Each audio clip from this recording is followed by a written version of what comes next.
دما و پیروز به ایشف جی امی جیانا رحمتی حسین دنگبیش حسین موشی حسین اورگنوس امی جورا بیجن دنگبیش حسینو ده سال 1936 دا لگند محبوبا یه گریدای ناوچه مودکا جدایک بویه جه عشیر ساسونیایه ناوی باوی وی شاکر ناوی دایکا وی حزنایه ده او باوی وی دی 4 سالیا وی دا یعنی سال 1940 دا لگند اورگنوسه کو گریدای پارزگاه موشه وایه لو اورگنوسه بجی دبن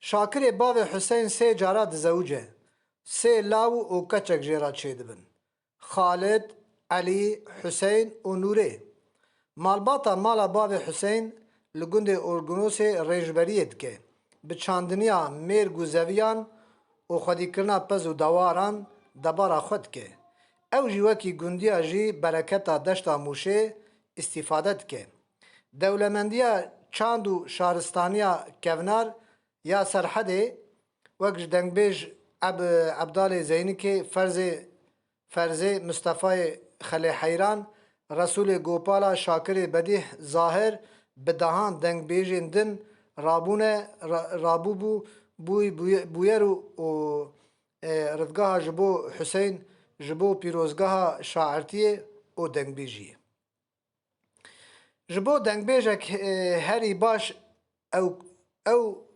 جبو دنگبیجکی هری باش اوه که ده او باوی وی دنگبیجکی خوش بن و کلام دنگبیجی گوت بن آنجی ببیجن یعنی کسی دنگبیج که شانسی وی پره کی جانه که ده او باوی وی دنگبیج بن جوانا هیم ببن جبو حسین بختی وی دوی واری دا هرتم وکری بویه که بچوکیا وی دا هم بلورینا دایکا خواه و هم جی بدنگ باوی خواه بچاندا دنگبیجی هفناس بویه لورا ده او باوی حسین جی دنگبیج بونه و دنگ خوش بونه و کلام دنگبیجی گوتنه رحمتی حسین جاهد کره خورا اوهاد بیجه از دزاروکیا خدا گلک کلام دنگبیجی جدیا خو هیم بومه دایکا من دماله دا گلک جاران کلام جمرا دگوت و مجه هلدایه کلام که مجدیا خلدایه اون وی دلال اشیوارم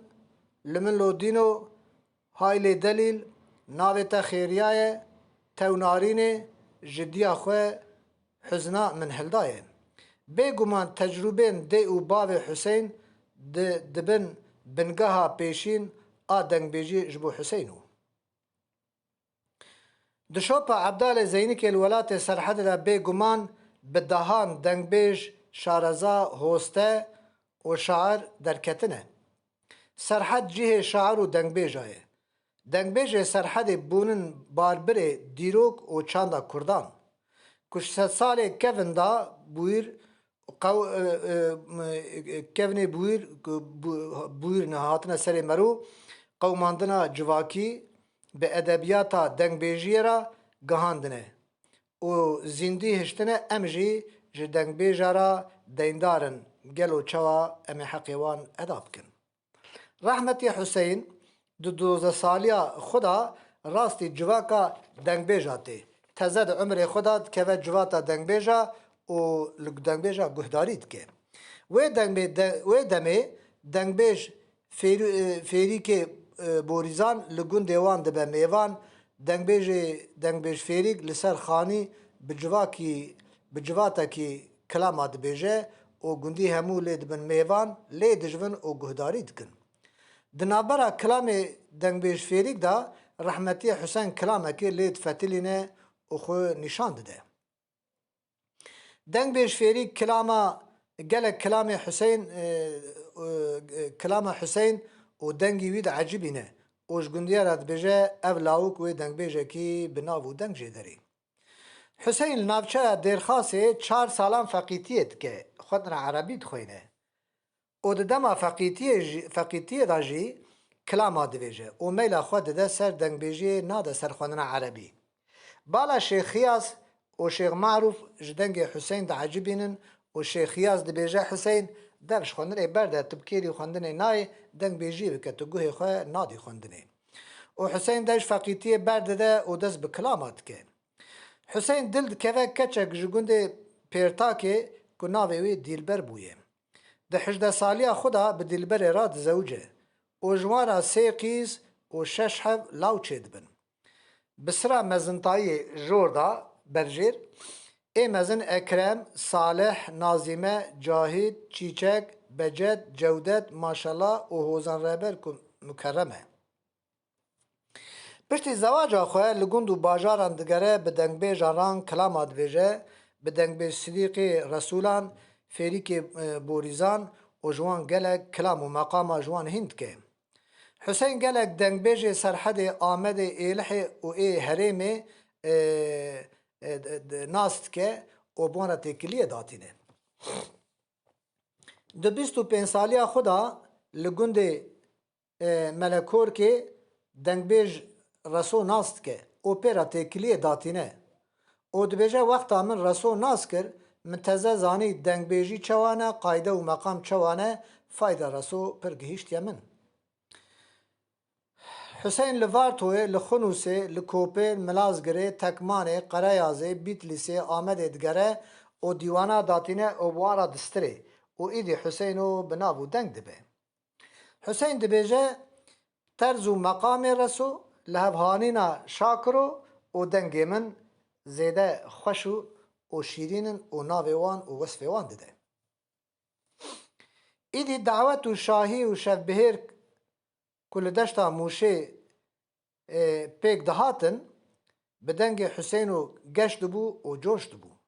Gelek caran Hüseyin û Zahirê dengbêj bi hev re kilama gotine. Bîlxase bi hev re kilamê daweta dilê xelkê geş û şad kirine. Heta min jî li dengê Hüseyin û kekê Zahir di vîdyoyekê de min guhdarî kir, meriv naxwaze kilama wanê dawetê biqede, hewqa xweş û şîrîn e û ruhê merû şad dibe. Sala 1973 de Hüseyin koçberî de Awropa Almanya dibe û demek kin li wir dimîne bi hesreta welat, malbat û der û cînarê xwe li wir tebat nake û dîsa vedgere welatê xwe. Piştî ku Hüseyin navdar dibe, Radya Erzurumê gazî Hüseyin dike û divê kilamê xwe wergerîne Tirkî û were radya me da bêje. Hüseyin daxwaziya wan red dike û wergera kilamê Kurdî qebûl nake. Lewra wî dizanibû parastina kilamê Kurdî parastina çand û dîroka Kurdan e. Rehmetiye Hüseyin gelek bi pêkenok, hîkaye û meselok zanibû. Di cemaeta de xelkê dikenan û dilê xelkê şad dikir, xweş dikir. Heta dawiya temenê xwe li gundê xwe Orgunosê dijî. Demek li gundê xwe muxtarî kiriye û li Mûşê jî encûmenî kiriye. Sala 1998 jina wî Dîlber dinya xwe diguherîne çe ber rehma Xuda.